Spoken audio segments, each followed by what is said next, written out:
Hola, muy buenas noches, compañeras y compañeros, y a la distinguida maestra. Nosotros somos el grupo número 2 y nos tocó el tema implicaciones de las teorías del aprendizaje en los modelos pedagógicos. Mi nombre es Zuledi Núñez Rondón y pues me tocó el tema acerca de conductismo. Vamos a hablar un poquito de manera biográfica acerca de quién fue Bert Skinner. Bert Skinner, o más conocido como Skinner, se le considera un filósofo, inventor, psicólogo y autor. Dice que se le considera uno de los primeros pioneros del conductismo y de hecho fue él quien investigó y abogó acerca de esta corriente filosófica. Además de que surgieron nuevas corrientes filosóficas que tenían que ver con pues la pedagogía y también acerca de cómo actúa el niño y pues cómo ayudarlo, pues como maestros que somos.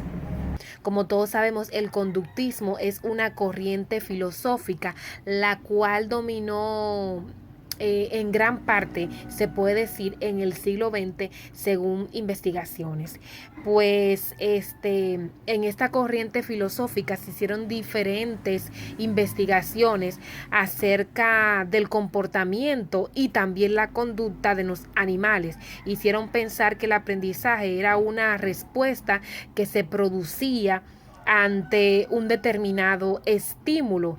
Sin embargo, la repetición era una garantía para aprender y siempre se podía obtener más rendimiento si se suministraban los refuerzos oportunos. Es decir, se hizo un estudio acerca de la conducta, pero no se hizo el estudio en sí de los del ser humano, sino que experimentaron con animales. Por eso se dice que fue una investigación acerca de el aprendizaje por estímulo.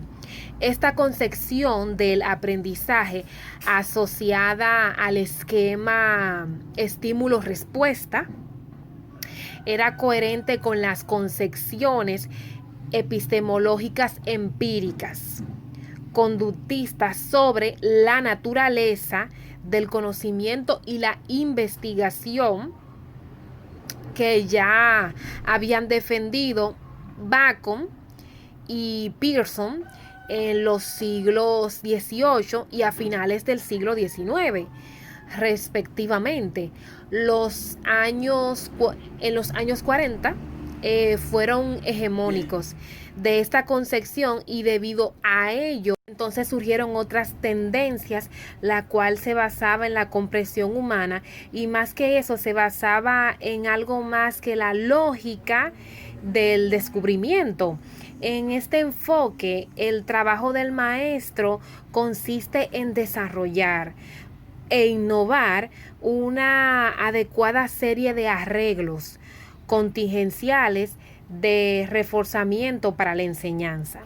Es decir, que no fuera simplemente conducir, que no fuera mecánica, sino que fuera innovadora y que girara en un enfoque más creativo. De hecho, Keller en 1978 ha señalado que en esta aproximación el maestro debe verse como un ingeniero educacional y un administrador de contingencia.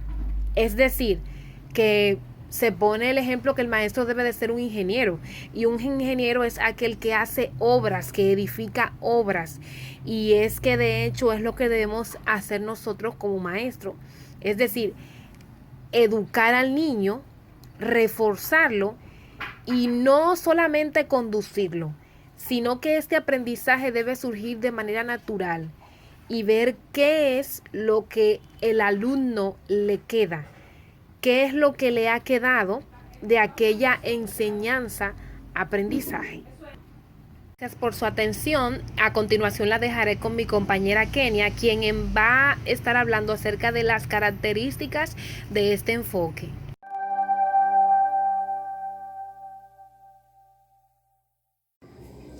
Buenas noches, como bien dijo mi compañera Azule, yo soy Kenia Maribel Jaques. En esta parte vamos a tocar la característica de este enfoque ya mencionado. Dice que es ser un proceso de enseñanza-aprendizaje estandarizado donde se absolutizan los componentes no personales, objetivos, contenidos, métodos, recursos didácticos y evaluación, con métodos directivos y frontales. El profesor es un transmisor de conocimiento, autoritario, rígido, controlador, no espontáneo, ya que su individualidad como profesional está limitada porque es un ejecutivo. El aprendizaje más antiguo se proponía que el docente moldeara al alumno mediante la progresiva transmisión de la información, y que el alumno es una página en blanco cuya función es recibir y memorizar la información sin cuestionarla, ya que su aprendizaje se derivaba del conocimiento y experiencia de su profesor. O sea, que en este caso el profesor pasaba a ser el protagonista y el estudiante era un sujeto pasivo. Ya que el aprendizaje era programado, el alumno aprendía exactamente lo que decía el profesor. El profesor solo se preocupaba de pasar los contenidos, usos, refuerzos y castigos para cambiar de conducta, basado en aprendizaje por ensayo y por error. La educación así concebida ha demostrado ser ineficiente para las condiciones socioeconómicas de la época moderna. La característica más universal de esta época, en su incesante cambio que afecta a todos los sectores económicos, instituciones sociales y personales que se vinculan a ella. Aparte, las condiciones unipolares de hoy, con la creciente desigualdad socioeconómica entre los países desarrollados y subdesarrollados, condicionan la diferencia entre las ideas sobre la educación, su función social y su instrumento real. Todas estas condiciones requieren de un hombre capaz de enfrentarse crítica e independientemente al enorme cúmulo de conocimientos existentes, que sepa tomar decisiones, que sea cada vez más creativo y autodeterminado. Participante comprometido de diversas transmisiones técnicas, científicas, económicas y social. Con esta vamos a proseguir con la siguiente parte. La vamos a dejar con nuestra compañera Nélcida. Muchas gracias. Buenas tardes, mi nombre es Nélcida Robles y le voy a estar hablando de lo que son los referentes con los cuales contamos a la hora de desarrollar una creatividad en la escuela. Pues dentro de estos referentes podemos mencionar lo que es la teoría constructivista. Esta teoría nos señala que el individuo es capaz de resolver cualquier situación que se le presente en su medio vivendi. Podemos mencionar también que el individuo es capaz de crear su propio proceso de aprendizaje. Dentro de estos referentes tenemos también lo que es la psicología cognitiva. Pues esta psicología nos permite estudiar los procesos mentales implicados en cada uno de los procesos de conocimiento. Podemos mencionar además como referente lo que es la tendencia humanista. Esta tendencia nos señala al individuo como un todo. Nos especifica lo que es su autoestima, lo que es su creencia y lo que son sus responsabilidades. Además, podemos mencionar otro referente, que es el enfoque histórico-cultural. Este enfoque nos da la oportunidad de entender por qué el fenómeno psíquico surge y se desarrolla en el ser humano durante el proceso de conocimiento. Sabemos que todo proceso tiene elementos que contribuyen a su creación Pero también sabemos que cada proceso tiene limitaciones, pues dentro de esas limitaciones, en el proceso de conocimiento contamos con que este es un proceso totalmente interno, es un proceso que es individual, porque a medida de que el individuo interactúa con el medio, pues ese proceso se va individualizando. También podemos contar como limitante la valoración que el individuo le da al rol social en el proceso de aprendizaje. Entre estos limitantes también nos encontramos con que el individuo tiene una capacidad para comprender el proceso psicológico que se desarrolla en el proceso de conocimiento. Sabemos que dentro de la teoría constructivista, el filósofo Piaget, pues afirma que la educación no tiene un papel importante en el desarrollo del conocimiento del ser humano, sino que el ser humano en sí se apoya en una serie de etapas. Y dentro de estas etapas, pues él menciona lo que es la operacional. Él nos dice que esta etapa en el individuo identifica que el individuo es capaz de crear cada uno de los pasos por los cuales va pasando su propio proceso de conocimiento. Pues le voy a dejar con mi compañera Madeline, que le va a seguir abundando sobre el tema de exposición. Gracias por su atención.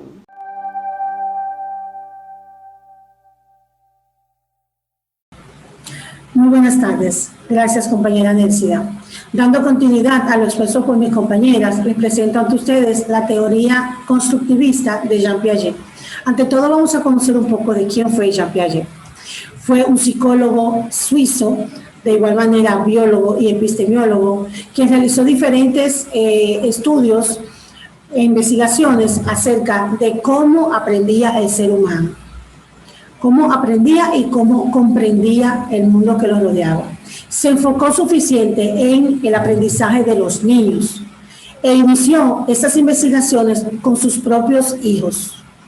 Cuando Piaget inició los estudios a través de los test de inteligencia, se dio cuenta en el patrón que seguían los resultados de que el aprendizaje de los niños, los adultos y los jóvenes no era del todo igual, y vio diferentes aspectos, a lo que determinó que en el proceso de aprendizaje es muy importante la genética y también los factores físico-sociales, y que la lógica era determinante para el entendimiento. El enfoque constructivista de Jean Piaget también señala dos procesos, los cuales son el proceso de asimilación, que es donde el niño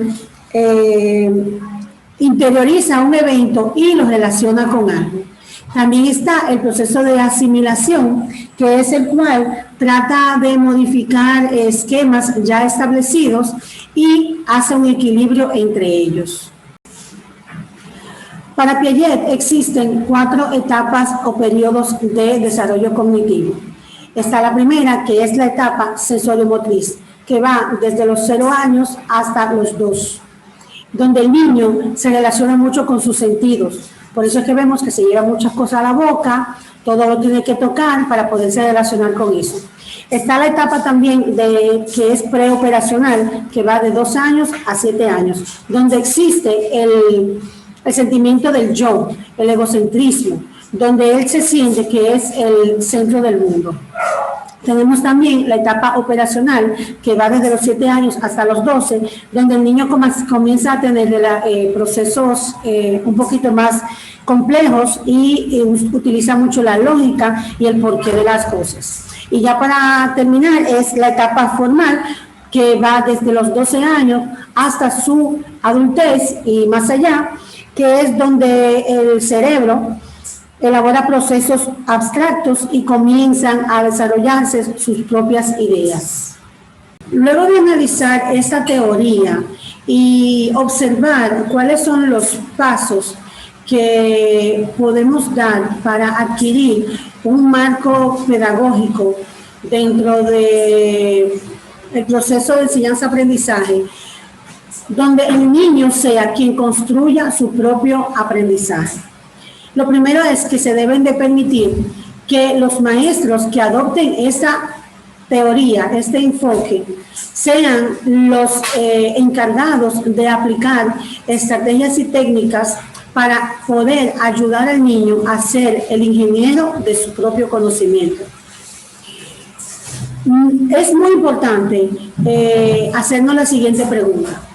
¿Cuál es el rol del maestro cuando su actividad pedagógica sigue esta teoría? Hay varios puntos muy importantes, los cuales, primero, el maestro debe estar preparado para operar en cada etapa de desarrollo de donde se encuentra el estudiante.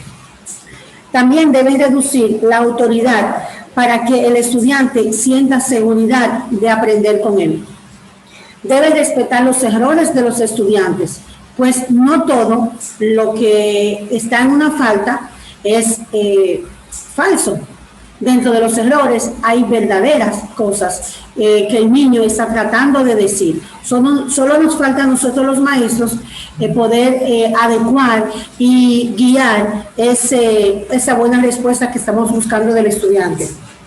También otro punto muy importante que es evitar las recompensas y los castigos, sino trabajar con las sanciones de reciprocidad, las cuales ayudan a construir reglas de conductas que se construyen con los puntos de vista de otros.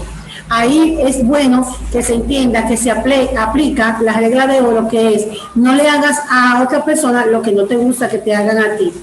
Y debemos dejar que sean los mismos estudiantes los que con sus valores morales puedan determinar cuáles son las reglas y conductuales a seguir. En este momento les voy a dejar con mi compañera Cecilia, la cual va a hablar de las ideas centrales de la teoría constructivista de este gran psicólogo psicopedagógico, Jean Piaget. Muy buenas tardes.